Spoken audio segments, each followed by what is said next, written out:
పోలీసులు వాళ్ళ విధి నిర్వహణ నిర్వహించారు అధ్యక్ష.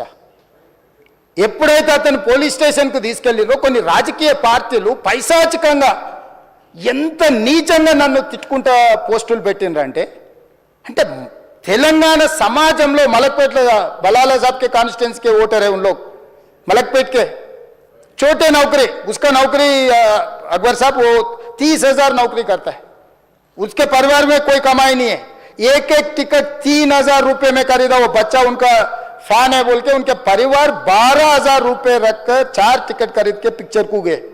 30,000 महीने को कमाने वाले నెలకు 30,000 జీతంతో పనిచేసి ఒక ప్రైవేటు చిన్న దాంట్లో ఉద్యోగం చేసుకునే తండ్రి తన కొడుకు ఆయన అభిమానాన్ని కుటుంబము 12,000 రూపాయలు 3,000కు ఒక టికెట్ 12,000 రూపాయలు పెట్టి సినిమా థియేటర్కి వెళ్తే థియేటర్లో చనిపోయిన 11వ రోజు వరకు వీళ్ళు ఎవరు హీరో కానీ ప్రొడ్యూసర్ కానీ ఎవరు కానీ ఆ కుటుంబాన్ని చనిపోయిన కుటుంబాన్ని కానీ హాస్పిటల్లో చావు బతుకుల మధ్యలో ఉన్న పిల్లవాడిని పరామర్శించడానికి కూడా పోలేదు అధ్యక్ష.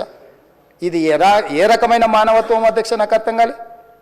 ఇలాంటి మానవత్వం లేకుండా వ్యవహరించిన వాళ్ళను పోలీసులు విధి నిర్వహణలో భాగంగా పోలీస్ స్టేషన్కు తీసుకెళ్తే ఒక ఆయన ట్విట్టర్లో పెడతాడు అడ్డగోలుగా 10 ఏళ్ళు మంత్రి చేసి ఉద్యమాలు చేసినామని చెప్పుకునేటోళ్ళు, ఉద్యమాల సమయంలో సినిమా షూటింగ్లో జరగొద్దని దాడులు చేసిన వ్యక్తులు ఇవాళ అతను భగవత్ స్వరూపుడు, అసలు అతన్ని పోలీసులు ముట్టుకుంటారా?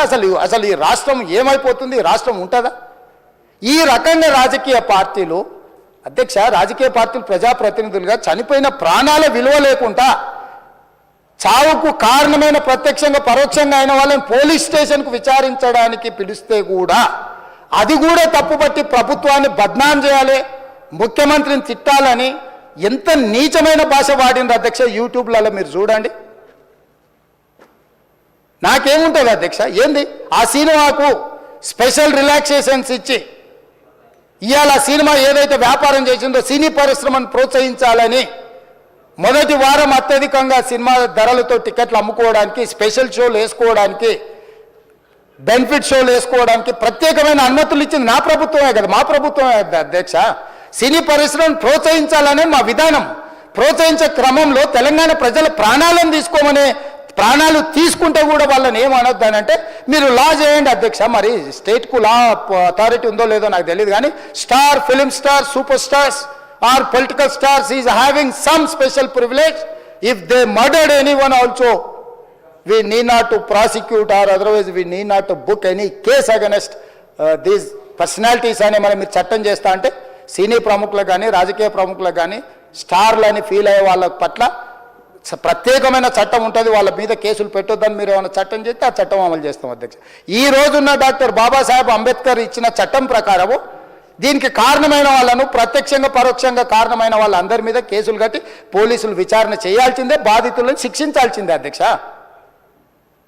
సో ఈరోజు ఆ కుటుంబాన్ని ఆదుకోవడానికి ఈరోజు కూడా ఆర్థికపరమైన విషయాల్లో కానీ దీంట్లో కానీ వాళ్ళు ఎవరు పెద్దగా ఆసక్తి, కనీసం సినిమా వాళ్ళు ఒక్కరోజు అతను పొయ్యి వస్తే సినీ ప్రముఖులందరూ అతని ఇంటికి వెళ్ళి అతనికి మొత్తం ఏదో కాళ్ళు చేతులు యాక్సిడెంట్లో పోయినట్టు కన్నీళ్లు గారుస్తారు. ఈ సినీ ప్రముఖులు ఒక్కరైనా హాస్పిటల్కి పోయినరా అధ్యక్ష?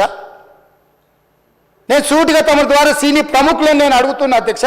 తల్లి చనిపోయి 9 సంవత్సరాల పిల్లగాడు బ్రెయిన్ డెడ్ అయ్యి ఆక్సిజన్ అందక 20 రోజుల నుంచి హాస్పిటల్లో కోమాలో ఉంటే ఈ సినీ ప్రముఖులు ఒక్క రోజు కోసం పోలీస్ స్టేషన్ పోయిన ఇంటికాడ క్యూ కట్టి ప్రభుత్వాన్ని తిడుతున్నారు, నన్ను తిడుతున్నారు, అతన్ని పరామర్శిస్తున్నారు. ఏమైంది అధ్యక్ష? అతను కాలు పోయిందా, కన్ను పోయిందా, చేయి పోయిందా, ఏమైనా కిడ్నీలు దెబ్బతిన్నా, ఏమైంది?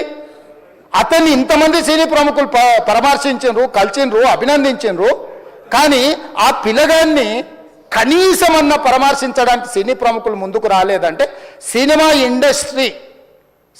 ఇండస్ట్రీలో ఉన్న ప్రముఖులు ఏం ఆలోచన చేస్తుండ్రో, ఏం కోరుకుంటుండ్రో నాకైతే తెలియదు.